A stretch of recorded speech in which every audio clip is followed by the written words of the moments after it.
there's not any real contest. You essentially have two incumbents running against each other, and everybody knows who's won because everybody else has dropped out. So it's hard to do that. 2016 saw a relatively high turnout because there was still a very competitive race on the Republican side. 2020, it's impossible to know because we had to merge the PPP with the general primary. So those things aren't really comparable.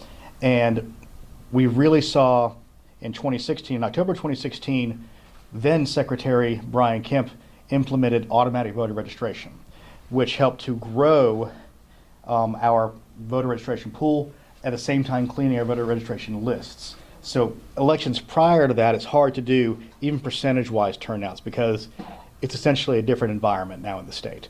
So it's hard to compare those things. And again, it's not fair because 800,000 is pretty darn good for a contest that everybody knows what's going to happen. So, but over half these people voted, or right at about half voted, when there was still a contest, at least on the Republican side. Ambassador Haley was still in the race until really last Wednesday.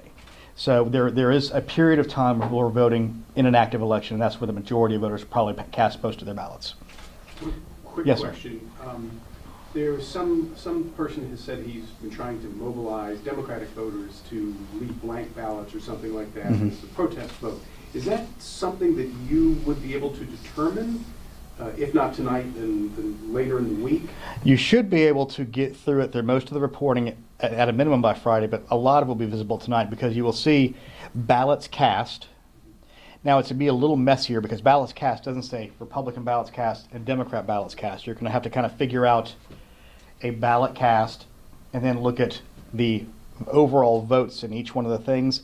And you can make an assumption that if there's a blank ballot, if you're walking into a thing with one contest on it, that is the likeliest outcome. There may be people who leave Republican ballots blank as well, but that's the best indication you're going to be able to have is doing some math. But it's not like in Michigan where they can say essentially none of the above or uncommitted. We don't have that option here in Georgia, so you'd have to do some math to kind of do a best estimate on that.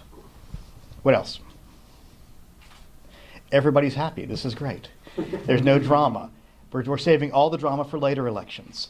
But we appreciate it. We'll have some more updates as we close the polls in about an hour and a half or so.